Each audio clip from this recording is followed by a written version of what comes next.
ঘরে থাকা কিছু সাধারণ মশলা দিয়েই এক পিস চিকেনকে গ্রিল চিকেন বানিয়ে সবাই মিলে খেলাম। আসসালামু আলাইকুম বন্ধুরা, আশা করি সবাই ভালো আছেন। আলহামদুলিল্লাহ আমিও ভালো আছি। কাছে বা দূরে, দেশ বা বিদেশে যে যেখান থেকে আমার এই ব্লগটি দেখছেন সবাইকে জানাই আন্তরিক শুভেচ্ছা ও স্বাগতম। অনেকদিন ধরেই ফ্রিজে এক পিস চিকেন পড়েছিল, ভাবতেছি এটা দিয়ে কি করা যায়। তো ভাবছি আজকে বিকেলে এটা দিয়ে নাস্তা তৈরি করে ফেলি। তো যে ভাবনা সেই কাজ, এটাকে ধুয়ে পরিষ্কার করে নিতে যাচ্ছি। তো আজকে এটা দিয়ে গ্রিল চিকেন বানাবো। অবশ্য আমার বাচ্চারা বলেছে গ্রিল চিকেন বানিয়ে দিতে। তো এটাকে আমি ধুয়ে কেটে এটাকে একটু লবণ আর ভিনেগার দিয়ে ভিজিয়ে রাখবো, যাতে এটা জুসি হয়, ভিতরটা একটু জুসি টাইপের থাকে। তো প্রথমে আমি এই গ্রিল চিকেনের জন্য আমি একটা মেয়োনিজ তৈরি করে নেব।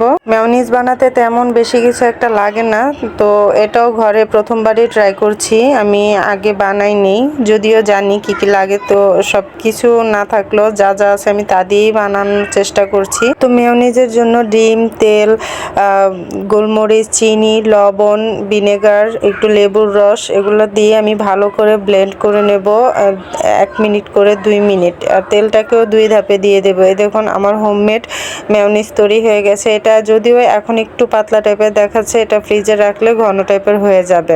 তো এটাকে আমি ফ্রিজে রেখে দেব নর্মালে।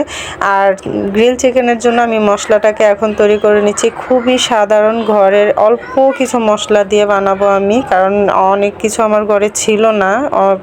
এতে তো অনেক কিছু লাগে, তো ঘরে থাকা মশলা দিয়েই করে নিলাম। একটু হলুদ, মরিচ, গোলমরিচের গুঁড়া, একটু টক দই ছিল না, মিষ্টি দইকে লেবুর রস দিয়ে একটু ঘেটে নিয়েছিলাম। এদিকে ভিনেগার দিয়ে দিয়েছিলাম, একটু সস, একটু আদা রসুন, লবণ, এগুলো সব কিছু দিয়ে, আর একটু মুরগির মাংস মশলা, এগুলো দিয়ে ভালো করে মেখে আমি এই চিকেনটাকে ভালো করে একদম ভিতর আঙুল দিয়ে দেব, কারণ যাতে ভিতর অব্দি মশলাগুলো যায়। আমি এটাকে 30 মিনিট এভাবে রেখে দেব। এদিকে গ্রিল দিয়ে খাওয়ার জন্য পরোটা তৈরি করে নেব। তার জন্য আমি পরোটার ডোটা তৈরি করে নিচ্ছি। পরোটার ডোটাকে তৈরি করার পর একটু তেল দিয়ে মাখিয়ে আমি এক সাইডে রেখে দেব রেস্টে। আর আমি একটা ফ্রাই প্যানে পর্যাপ্ত পরিমাণের তেল দিয়ে আমি এবার মেরিনেট করে রাখা চিকেনটাকে এবার আমি অল্প আছে অনেকটা সময় নিয়ে আমি এটাকে ভালোভাবে লাল লাল করে ভেজে নেব। আর বাকি মশলাটুকুকে আমি পরে দিয়ে দেব, এটার গ্রিল চিকেনের মশলার মতো করে নেব আর কি। চিকেনটাকে ভালোভাবে উল্টে পাল্টে ভেজে নিতে হবে, যাতে কোনো অংশে কাঁচা না থাকে, কারণ যেহেতু ভাজার মধ্যে এটা সিদ্ধ হবে, তো অনেকটা সময় নিয়েই সিদ্ধ করে নিতে হবে, ভেজে নিতে হবে। দেখেন আমার চিকেনটা অলমোস্ট ভাজা হয়েই যাচ্ছে, কি সুন্দর দেখাচ্ছে।